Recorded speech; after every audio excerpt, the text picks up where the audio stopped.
The tourism industry is a large one and host communities must be involved in providing support services for it. Tourism destinations involve a range of separate elements such as landscape, wildlife, and other specific activities. The people will best know and understand how these elements function are the people in the host community who are exposed to them on a regular basis. Most times, communities are rarely asked by private operators about their visions for the tourist sites, neither are they part of the decision-making process. How exactly can local communities own and benefit from tourist sites in their domain?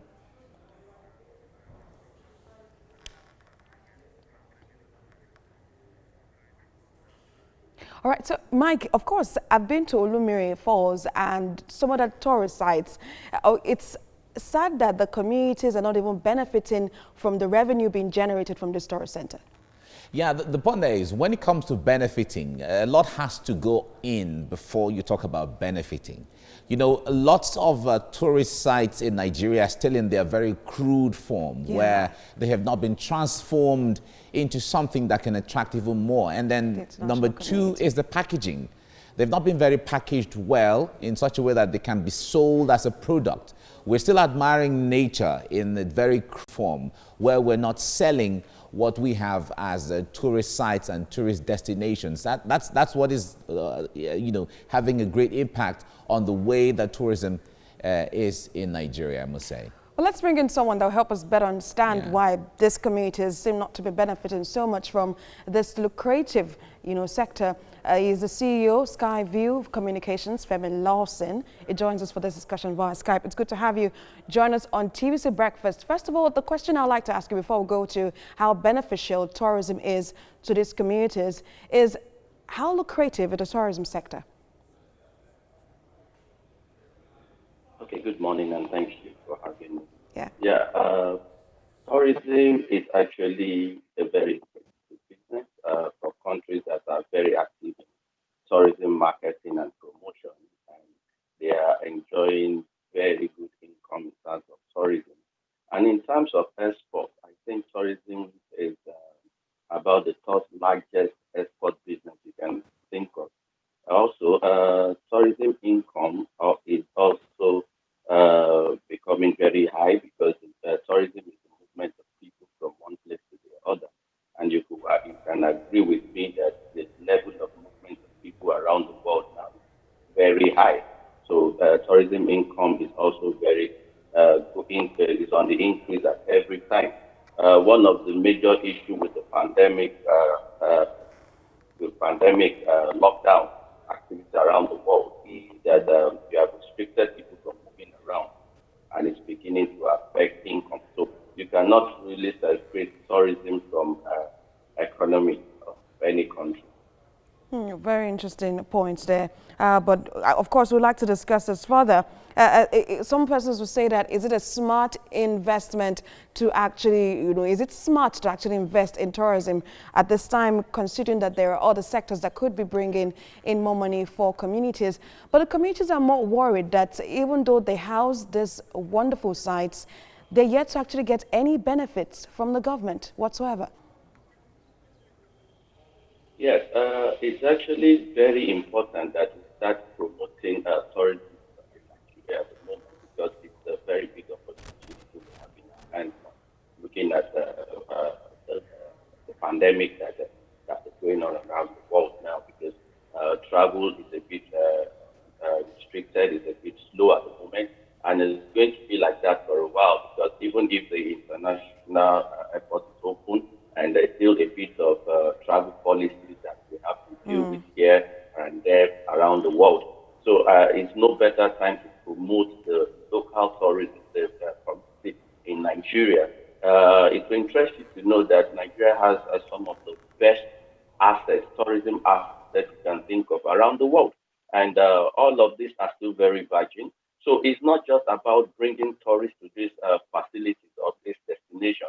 Is also attracting investors to come to this destination because since they are still virgin, there are a lot of opportunities that can come up around with this tourism destination.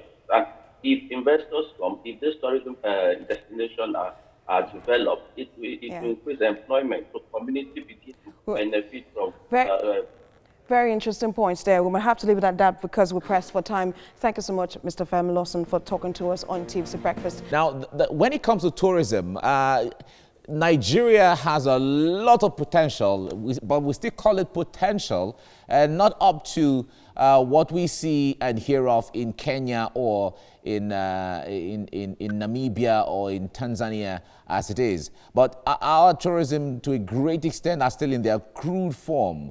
At this point, what do you think we can do to transform that? Okay.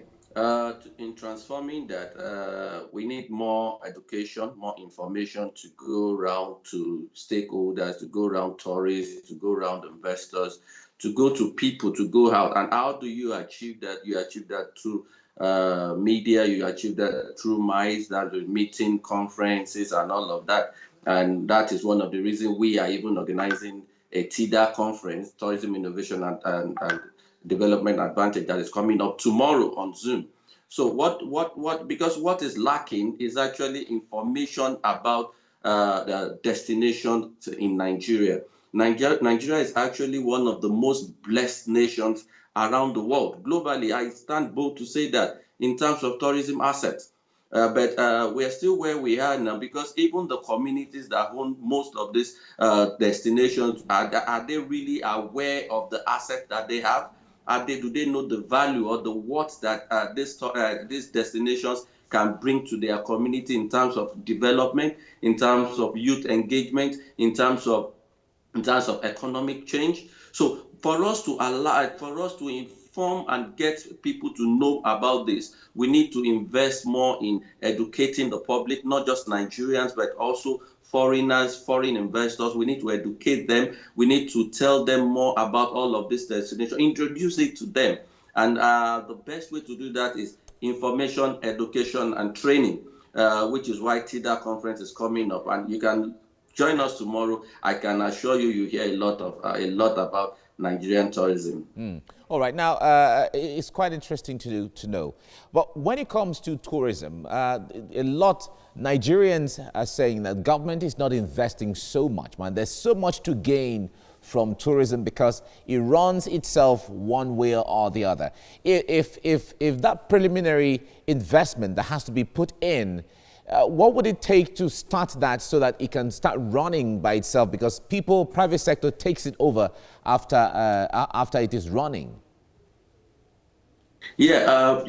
Most times we always blame government for all of those things, but it's not just government really, because really look at it. Who are the government? We also are the government, and if we want also policy to be made in terms of a particular industry, we also must work around that policy to be made, and that is why tourism in Nigeria needs beyond governments are going to make policies. They are going to make available infrastructures for things that they are clearly aware about, things that they are clearly aware of the value it can drop to the nation. And but I'm not saying, okay, government is not supposed to provide. No, but what I'm saying is to develop tourism is a collective effort from stakeholders, from communities. Everybody needs to put their hands on the table to decide. First, we need to first decide, what do we want to do with tourism in Nigeria? Do we even have all of this asset? Yes, we have all of this asset. So what is my place in doing all of this? What do I need to do as a private individual? And what does government need to do? Because if you drive the traffic to Nigeria and those destinations are just there, they are still very virgin, nothing is happening there, what is going to happen? People will not enjoy it. So we also need to create, that is why I went back to say we need to create more education for government, more education for stakeholders, more education for the youth, more education to the community leaders and the community dwellers, because this thing exists in their communities. Do they appreciate it? Okay, what is if visitor come into those communities? How do you appreciate them? How do you want them to come back? What do you offer them? These are all the things tourism bring to the table, and for it to work, we all have to come together, put our hands on deck with government and stakeholders. There is need for a serious partnership between government and stakeholders. When we say government, not just federal government, they talk to the state government, the local government, because these things are in our communities. You understand that is when tourism can begin to thrive in Nigeria. But look at the influx of people. It's an irony that you read some funny news about people say a lot of negative things about Nigeria. But it's an irony that you see people still trooping to want to come to Nigeria for business or for one thing or the other. So most of the things that goes in the media about Nigeria are not absolutely true. We are a blessed nation. We are blessed people. We have wonderful destinations, wonderful environment that everybody around the world want to see.